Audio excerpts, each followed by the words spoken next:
When my grandparents came, look what they had to contend with just to survive.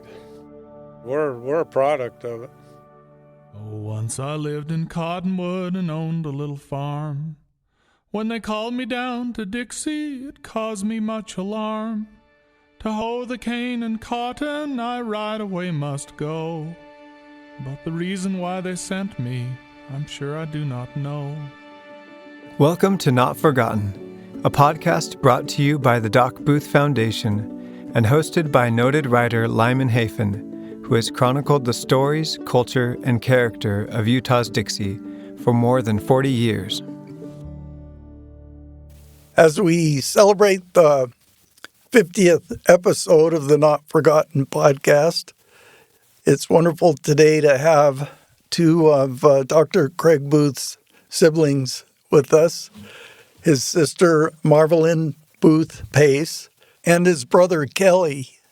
We're here to talk about the Booth family and the Booth legacy, which is a huge story and a great story that really is behind this whole podcast, because this podcast is a result of the Doc Booth Foundation and our desire to capture and remember the stories of Dixie, and especially to just preserve that wonderful Dixie spirit that we've all felt. Kelly, you're the baby brother in this family. I wondered if you could maybe just start us off and tell us about the Booth family itself and how that name became part of this community. Well, we go back to England.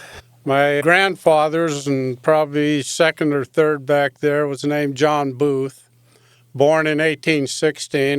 He married a gal by the name of Ruth Gamble, and they had about 5 children. Lived near a little town called Stockport, which is near Manchester, the soccer capital of Europe, just east of Liverpool. The missionaries found their way up that river that they lived on, and about 1839, 1840, great-great-grandfather John and Ruth were baptized. My grandfather, one of their children, Joseph Booth, also was baptized at 8 years old in 1850 or 51. He was born in 43.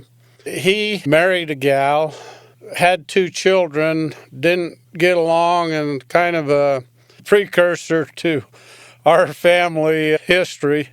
He left them, deserted them, and picked up on another gal and came to America with his mother after his father passed away in 1873.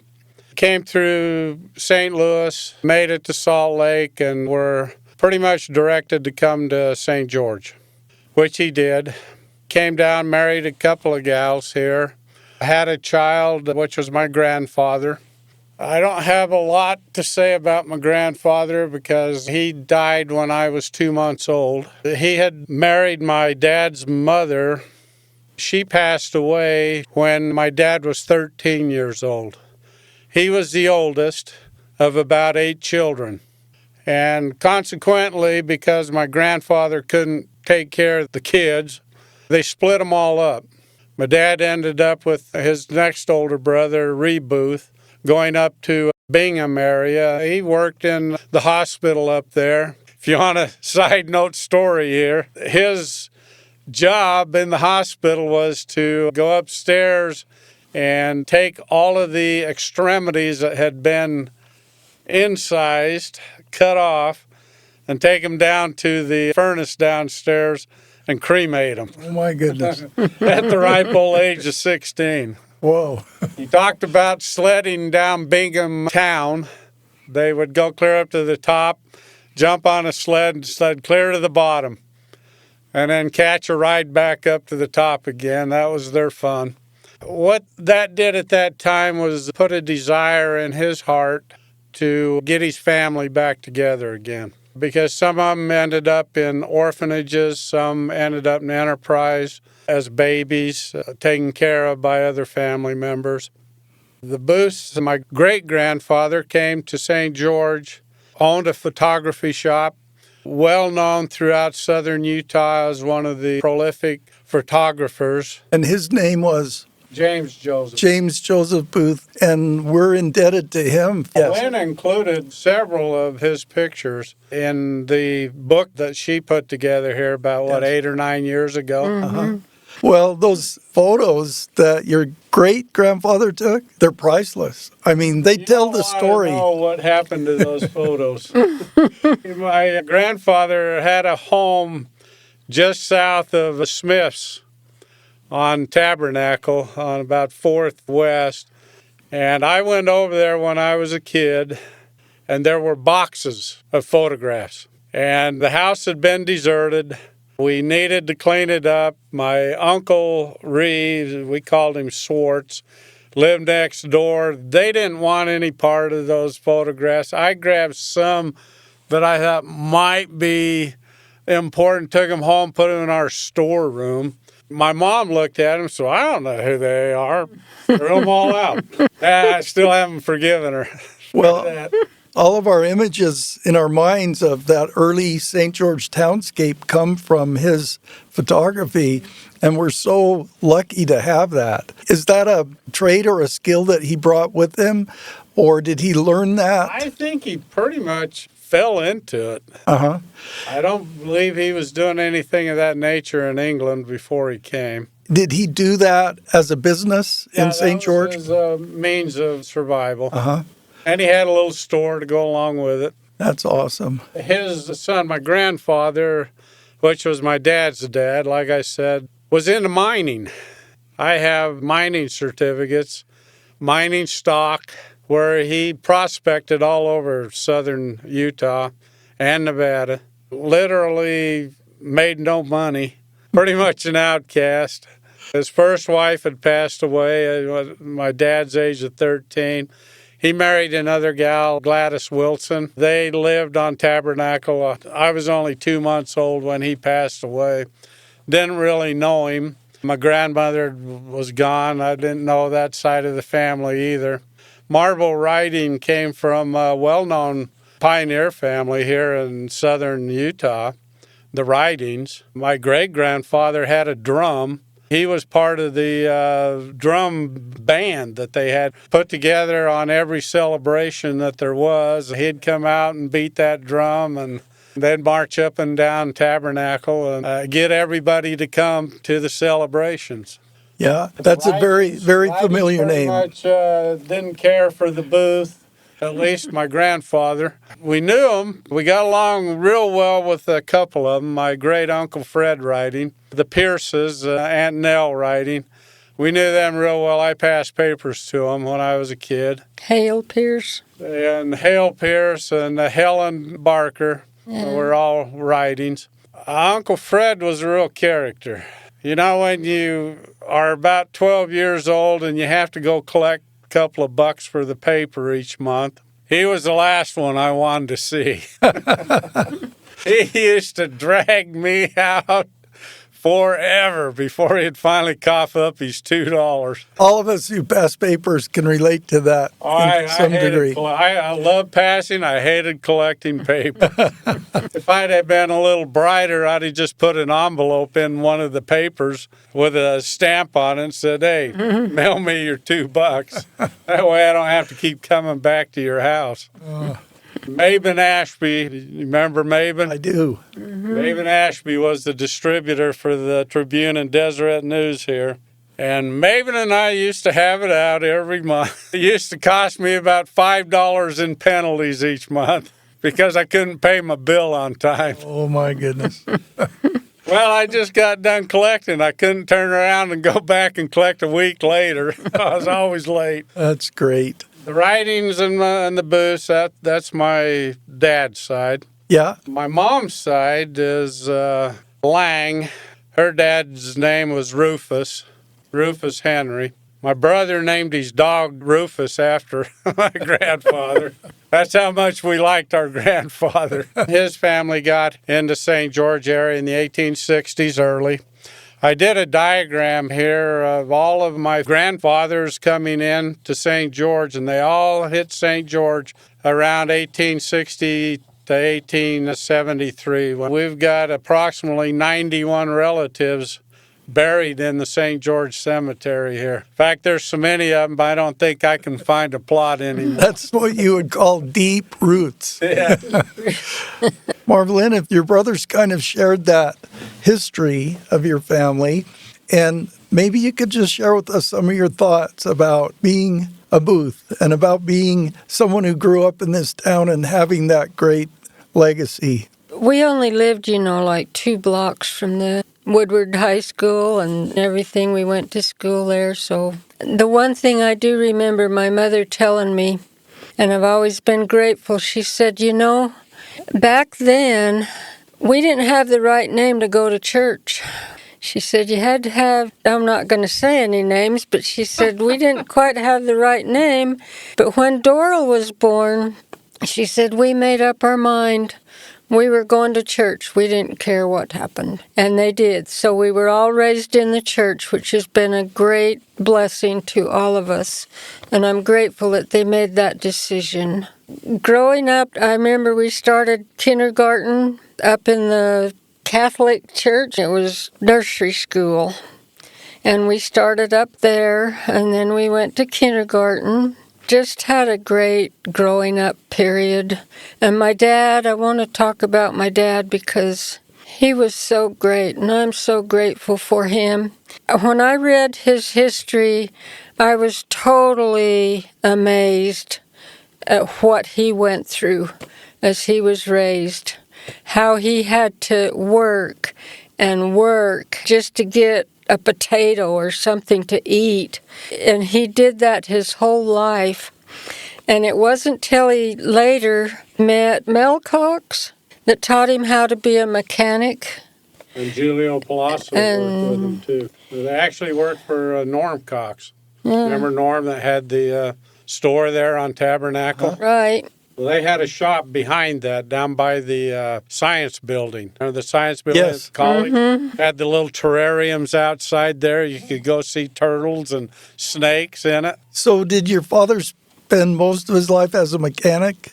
I would say most of our growing up Of your life, growing up life? because that's when he was able to build that garage behind our house. Just off St. George Boulevard, what we now call St. George 47 North, Boulevard. 200 West. Uncle Swartz helped him all the time. And I wanted to tell one little story about my dad. I'll never forget the day he came in and he said, I didn't give this guy the right change. He fixed his car in the garage. And Grandma says, well, what do you owe him? And I can't remember, but it was less than $1. She says, well, where does he live? And he said, Modena. When he says, I'm going, he went out and got in his car and drove all the way to Modena to give him back that money. And I've always said that he didn't teach us how to be honest. He showed us how to be honest. And he was definitely honest. He was such a great dad. He loved to dance, and he would dance with me whenever we went somewhere. I was the only girl, so I was the flower of the family.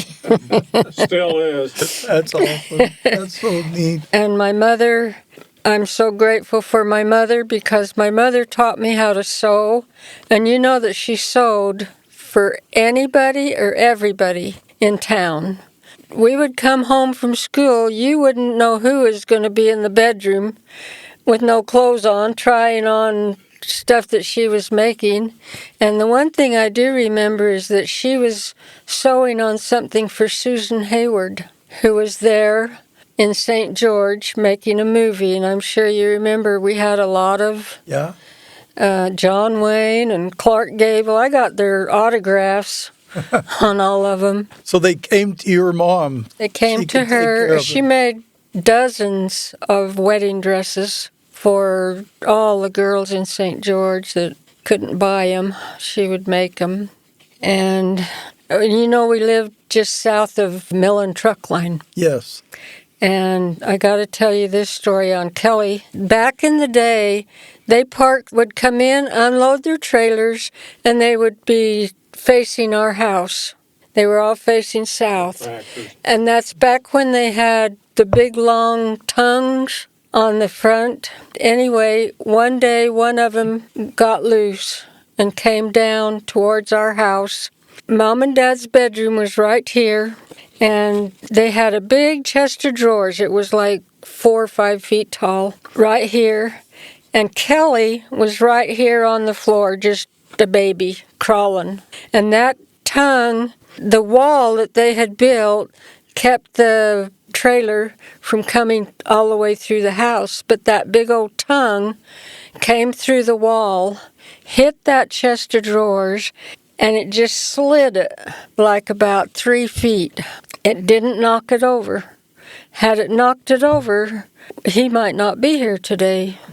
And I think what an experience that was, because our bedrooms were right here, and you think you didn't sleep that night thinking, what's going to come down here? Oh, my goodness. It was right after that Willard Millen was the boss, and he made him park the other direction. You have to go back quite a ways to remember Millen Truck Line and remember where that was, and even further to kind of know who your mom and dad were. I remember your father vaguely because my dad connected me with him in different ways when I was younger.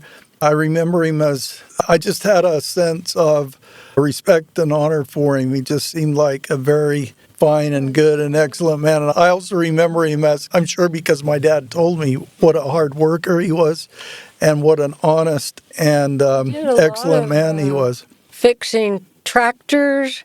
He would go out to your farm and fix your tractor, and he took us out once in a while, and we would play on the things while he was out there. Lorraine Woodbury. Do you remember him? I'll tell you a story on the Evan Woodbury. Okay. I was in primary, and Dad grabbed me up and took me out to Evan's place, and then he and Evan took off to go out on the strip to fix his tractor out there and left Johnny and me there in the house. And Johnny and I went swimming in the canal, Whoa. Washington Fields Canal. It used to come down through there. My great-grandfather Lang died in that Virgin River right there at the Diversia Dam. Really? He got caught in a flood. He thought maybe he had a heart attack and fell in because they couldn't acknowledge that he had any water in his lungs. So they thought maybe he had a medical issue. Really? Back in 1896. When they were still trying to figure out how to dam that river. We had swum in the canal, and Johnny decided we needed to drive the tractor around a little bit. And I talked him into letting me drive the tractor. Well, I didn't know what the brake was on a tractor. And Evan had a shed that he parked the tractor under. Johnny let me drive it around. Of course, I missed everything, and he said, park it under the shed. So I pull in. I thought, well, I'll just hit the throttle down and turn the key off. Didn't know what the brake did. Well, instead of the throttle going down, it went up. Oh. I accelerated, hit the center post in that shed, knocked over a fridge that had a bunch of bottles in it. Luckier than heck, the second time I should have died, because if I'd have knocked that post over, I'd have been dead. Thank goodness it was just a few bottles. That's all the damage that was done. It cost me a few dollars to replace the bottles. That's great. Dad went out to Alamo area, worked there for a couple of summers. Then they came back in. He got connected up with Lorraine Cox somehow, and they went out to Panguitch to harvest hay, bale hay and whatnot. Lorraine got talking to him about who he was going to marry. Got chiding him a little bit about that Lang girl down there, and she kind of liked him and talked him into heading back to St. George when they had the weekend there off. Dad went to St. George and knocked on her window and got her up and proposed to her. Oh. Really? She accepted. They went back out to Panguitch and got married. 1933. Came back to St. George, and they lived in a chicken coop. That's all they could afford. And Dad went to work for Mel Cox there, Lorraine's cousin, I believe. Learned the trade of mechanicking. And after a couple of years, he went over and bought the place on 47 North, 200 West. Had a little bit of a house on it and a granary. He put together a little bit of a shop, worked in that shop for years. Dad smoked, drank, had quite a life. up to that point. And when he married Marie, they decided that they're either going to be in the church or not. And Marie was a pretty good influence on him and told him, it's time. The first child came along a couple of years later, Doral, and a couple of years after that, Lloyd. Marvel Lynn arrived in 41 and Craig in 44. And I was supposed to be a girl. That's why they gave me a girl's name in 49. Dad and his brother, Ree went to World War II for a year or two. Came back with 30-06 Enfield gun that they issued him. And he brought it home.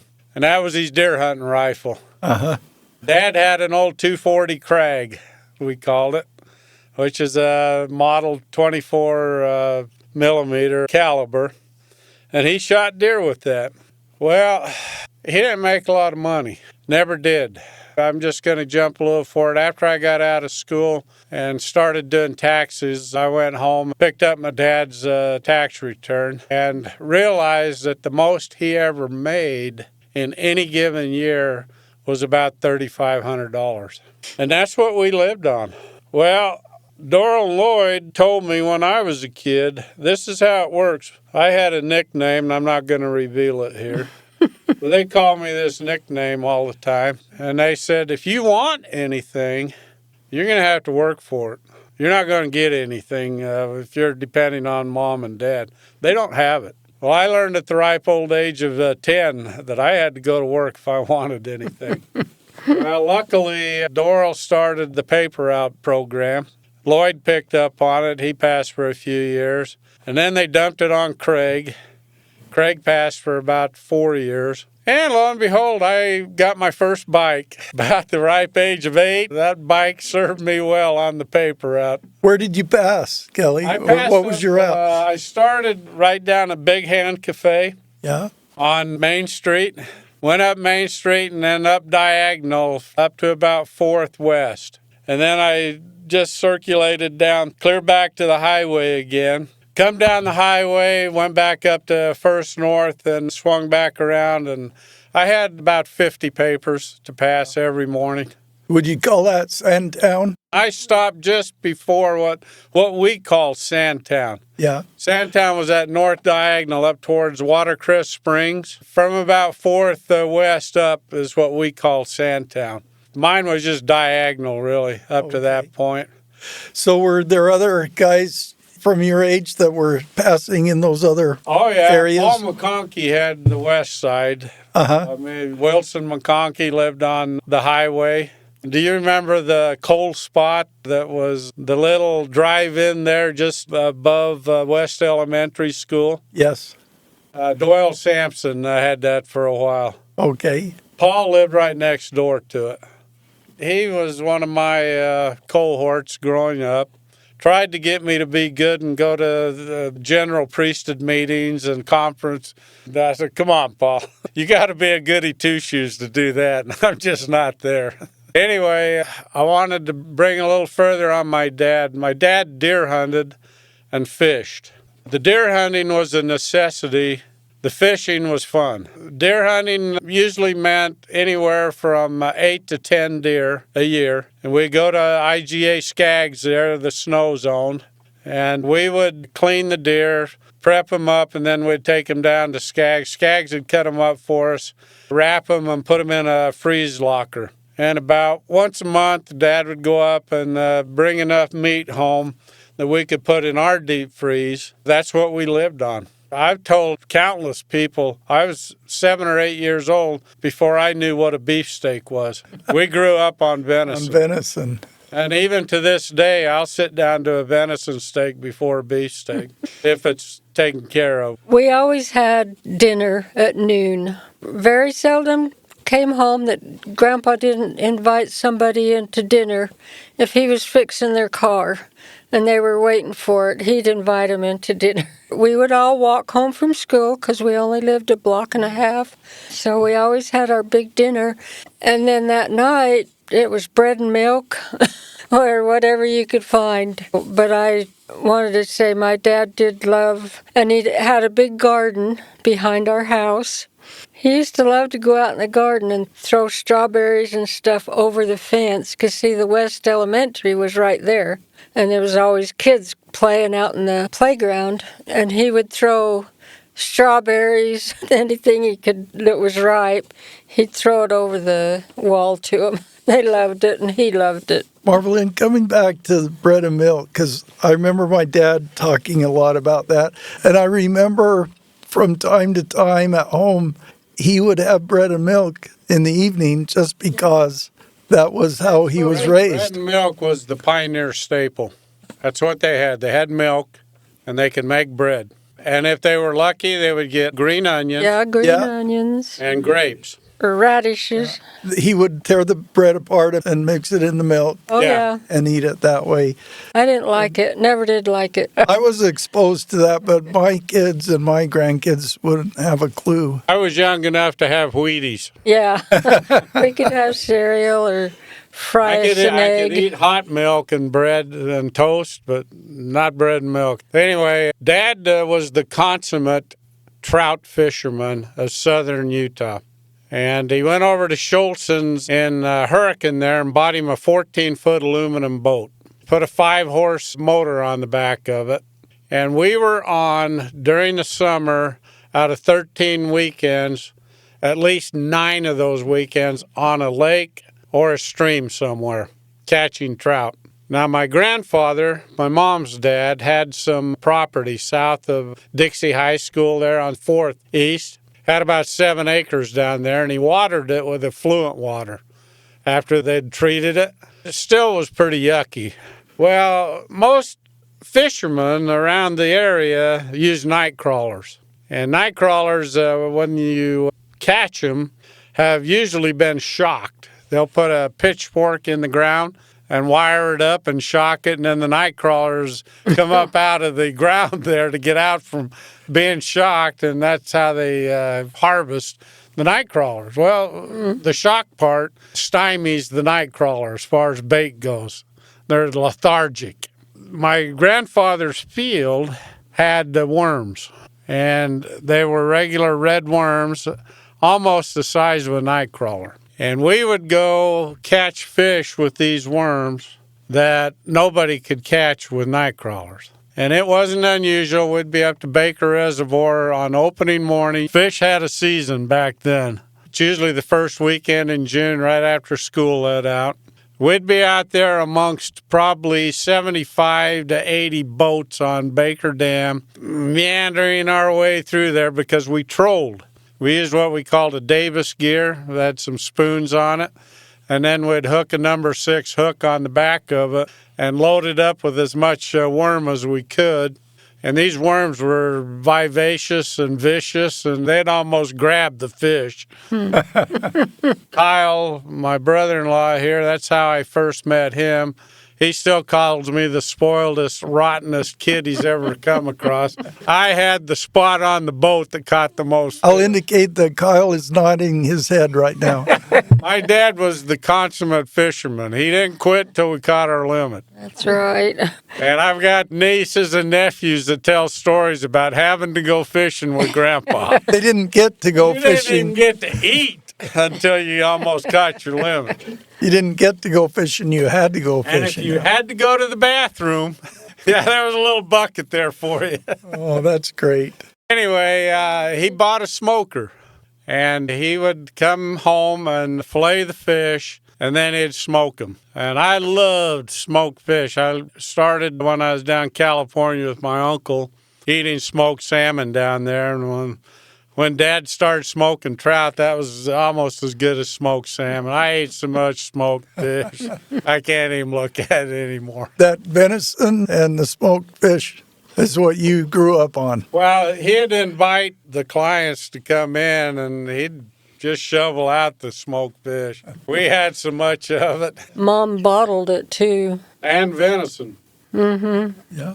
We ate venison sandwiches, even to this day is my most favorite sandwich. A bottle of peaches that she would bottle. Oh yeah, Miracle Whip on the venison sandwiches with bread and butter pickles. Well, Dad was a charter member of the volunteer St. George Fire Department. Well, he loved to be a fireman. I brought a book here my mom put together. It's got pictures of them and all of the firemen that served at St. George from about late 1940s clear up until Dad died 98. I think he retired around probably 85 or 86. So he'd been a fireman for 50 years as a charter member of the fire department, St. George. Well, what that meant was that Dad, because of his mechanic abilities, had to take care of all the equipment. And so there was many a Sunday when I was with Dad up at the firehouse. We'd be maintaining equipment, and then he also filled fire extinguishers. Dad was fixing the stuff. You were upstairs playing pool, right? Marvel Lynn, that's why you're here, to keep him straight. Keep him honest. Yeah, they love to go. Craig and all of them love to go up there and play My pool. favorite time growing up with my dad was up at the firehouse. Upstairs, they had kind of a clubhouse, card tables in there, and they had a pool table. And it was the time of year because my two older brothers used to go down to the Sumbo Club and play snooker. I even snuck in when I was 18 years old with Doug Hunt, and we'd play snooker. My oldest brother taught me how. I wasn't any good, but they were. I used to go in and watch them play. But anyway, we'd go up the firehouse on a holiday, usually Christmas or New Year's. And Dad would open up the clubhouse for us, and we'd go in. We'd get to have soda pop. And if they had any leftover donuts from the meeting the prior week, used to get a donut and play pool. That was all strictly volunteer. Was your dad paid anything for doing all that He maintenance? never got a dime. It was all volunteer. He served in the Utah State Volunteer Fire Association. My mom, she was appointed to a state office up there. Every deer hunting season, the firemen held a ball. And for about a week before the ball, Dad and all the other volunteer firemen would go out and sell tickets. And that's how they raised their money for the fire department. And every parade, they would have a fire engine drive down either at the end. And all of us kids got to jump on the back of it. And then when they were done, there'd be a box of donuts somewhere. We'd all get a donut. I remember my mom and dad going to those. Seemed like they'd always bring back something fun, like a little fireman's hat or Yeah, something. they'd have knickknacks that they'd hand out. It was quite the event for St. George, the social event. I would talk about my mom and dad's sociality. Pretty much the fireman was it. They had a few friends. I was never invited to a dinner growing up. My first meal that I recall was at Dick's Cafe, and I was probably 8 or 9 years old. The first meal I ate outside of my house. We just didn't have the money. Mom was pretty much the driving force in our family. She recognized what an education could do for you. Mom worked for a gal when she was 13 years old by the name of Famie Nelson.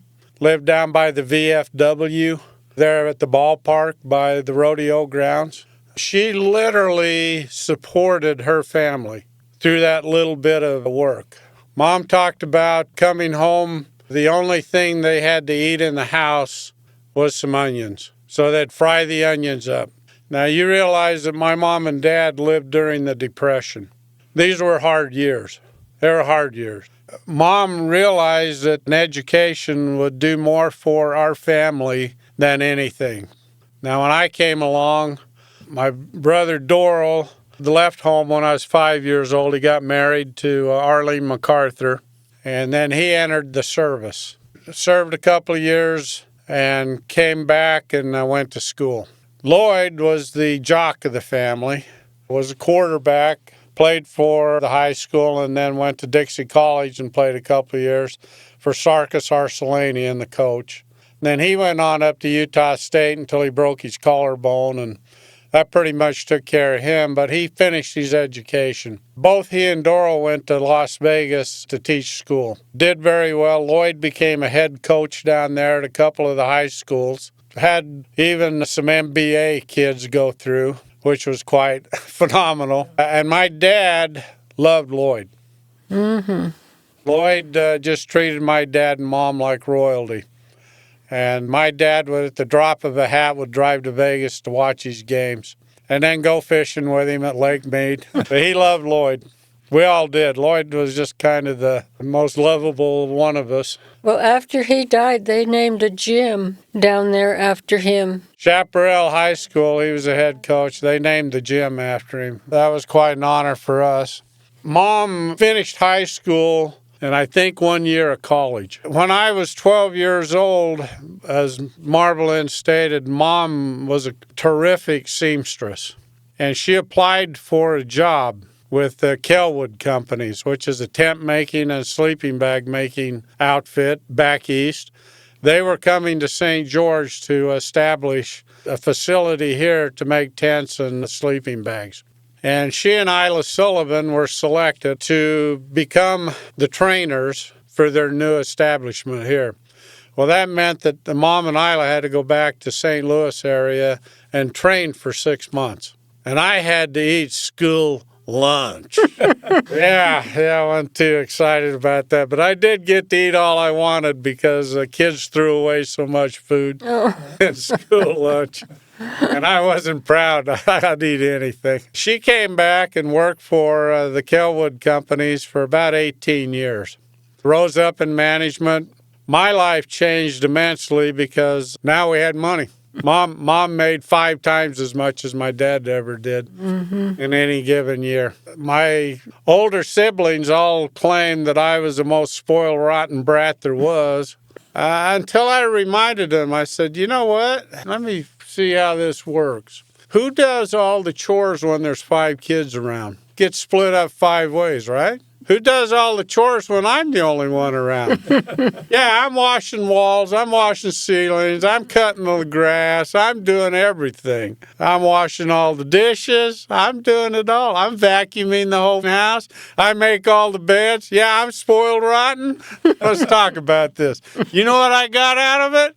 My ice cream went from ice milk to ice cream. That's all I got out of it. But Mom emphasized education. My memories of Craig, because I think I lived with him the longest, he was just one brilliant individual. He had a work ethic that I have never seen in anyone. He had the ability to sit down and study and absorb and remember. He could take a list of 10 items. Within 5 minutes, he'd have it memorized, could tell you everything about it, all there was from start to finish. He was the most intellectually competitive individual I've ever lived with. He had to be on top.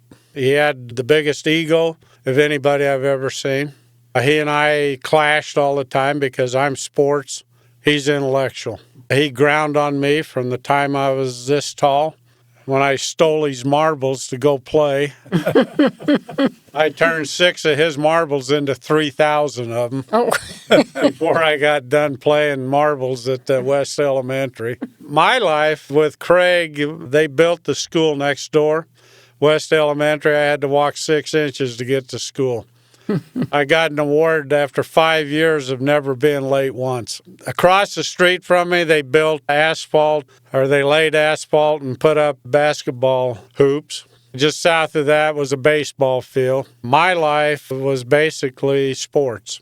His life was some sports, but he was intellectually competitive. Craig finished up Dixie High School. Didn't do super well in sports. Well, he was competing with guys like Dick Blake and Evan Wilson and some real jocks of his era. And then he went on a mission back to the Central States, North Central States, where he literally participated in programs throughout the mission. They would go from city to city there, presenting kind of a panorama of Mormonism. He came home and presented it to us. It was quite phenomenal what he accomplished. And then decided that he was going to go to the University of Utah for For some reason, we're not BYU fans. He took off. Doral had gone to the U. Lloyd went to Utah State. Craig went up for 3 years and applied for medical school and was accepted. So he never got a bachelor's. Went from associate right to doctorate. Of course, we all went through Dixie. Dixie was a great school for us. We had a good opportunity to get an education there, and we did. There were some great teachers, great professors at Dixie College, and we took advantage of them. Craig was the top of his class before long at the med school. They relied on him for quite a few things administratively up there. When he graduated, he got accepted down to Harbor General down in L.A. County, big county hospital. And that's where he did his internship and residency. I caught up with him after my mission and went down, and we walked the operating floor down there. I observed about 15 different operations going on and was literally trying to hold it down. Got all done, and he asked me what I thought, and I said, "Butcher shop you got going on down here." Exactly what it looked like. He says, "Well, what do you think about dentistry?" And I said, "I don't know if I can do it." Ended up taking an aptitude test, and I would have made a great used car salesman, an accountant, or an attorney. I don't even know what an accountant or an attorney does. I can sell used cars. I changed my major from pre-dent to accounting. Ralph Atkin came and presented some attorney stuff in our law class, and I asked him about 10 different questions. It perked him up pretty good. He hired me for a summer. When I got done working for him, heck no, I ain't going to be an attorney. Too much English, and I hate composition. So I went ahead and became a CPA instead. But Craig, when he got done down in Southern California, had signed up for ROTC. They had him. He was going to Vietnam. This was 72. He comes out. I think he went to Salt Lake and talked to one of the congressmen up there on what he had to do to get out from under it. And the guy did a little research for him, told him, says, "Look, if you can prove that St. George is a deficient area for medical doctors down there, then they won't take you." And that's what he did. Come down through some stats together about how deficient St. George was for medical doctors, and that's how he got out from under it. That's how we got Craig Booth. That's how we got him. He went to work with Dr. Staley and Dr. Fawcett. They had a great combination working. Craig was a 1 or 2 year resident in general surgery, so he got to assist a lot of operations because of it. And he started delivering kids. And I think by the time he was done, he delivered around 3,000 babies.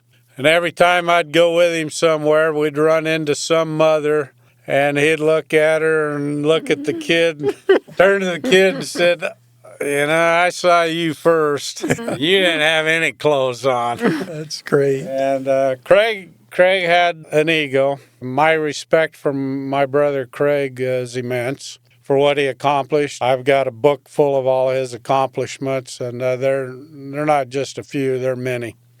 And the people that he helped, medical things that he was able to accomplish as a doctor are phenomenal. This whole town came out to send him off when they took him to the graveyard.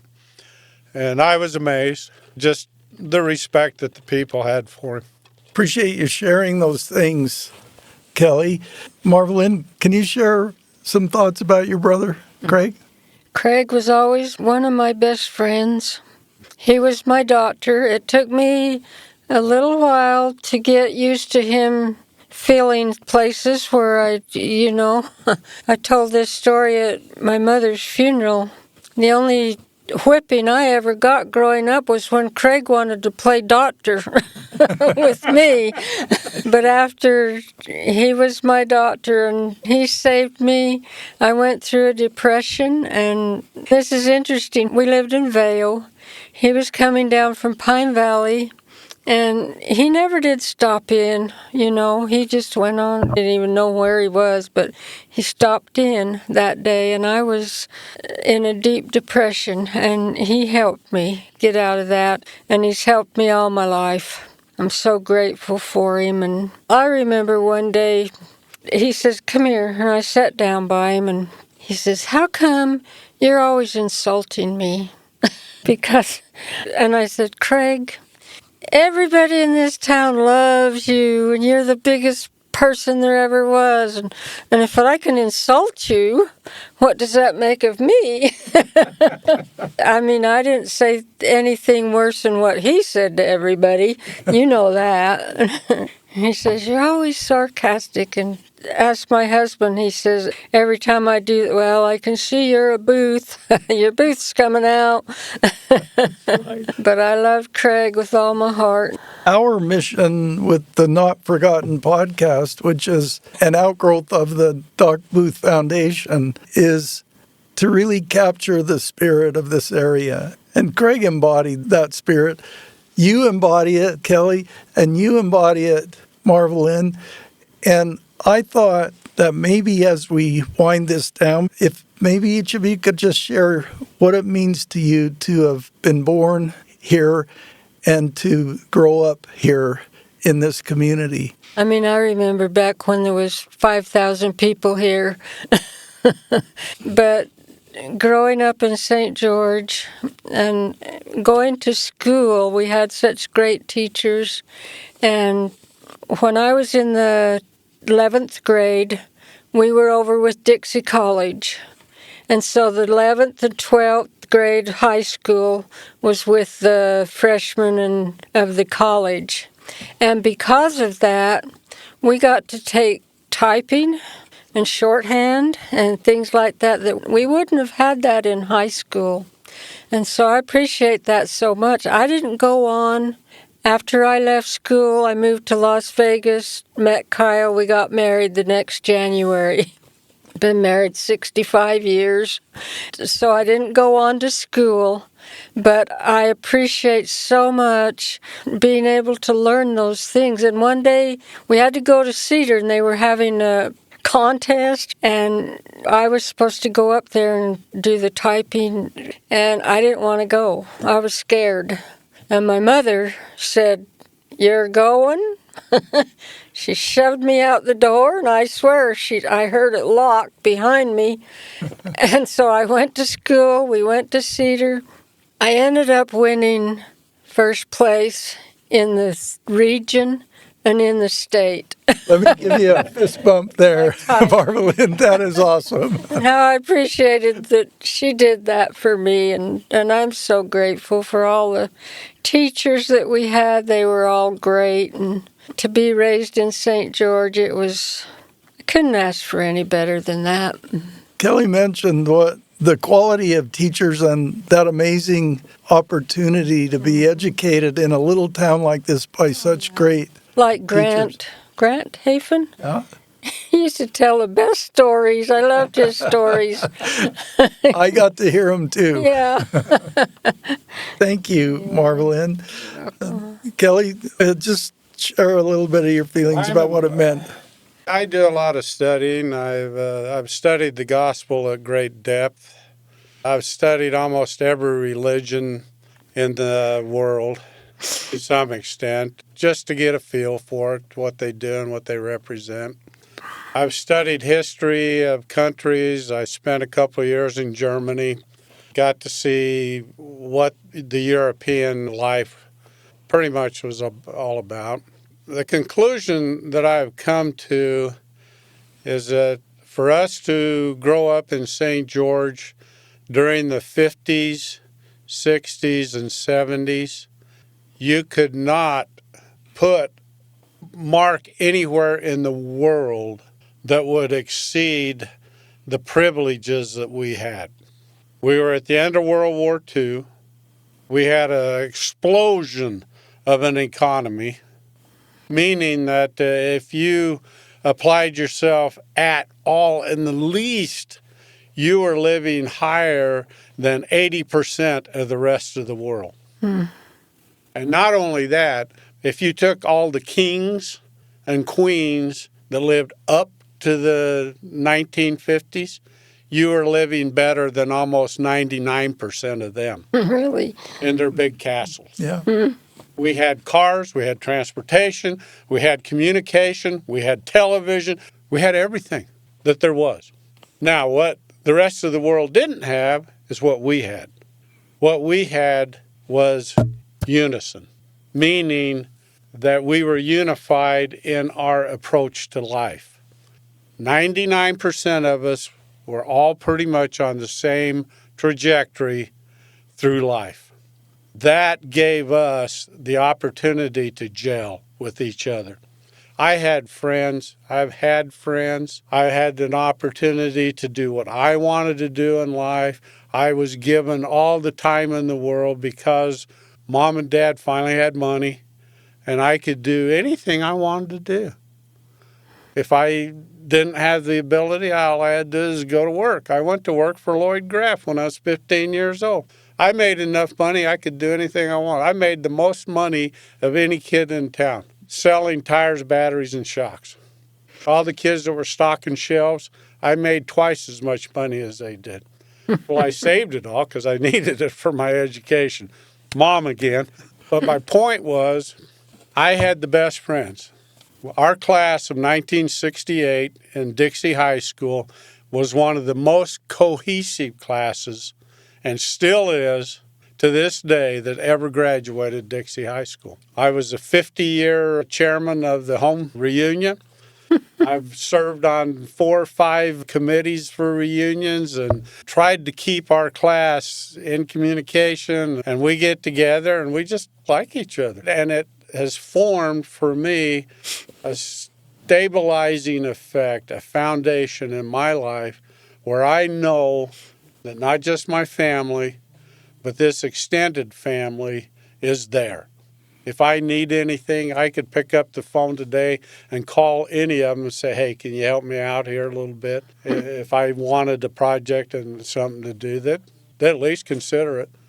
And they'd give me the time of day and they'd give me whatever I needed.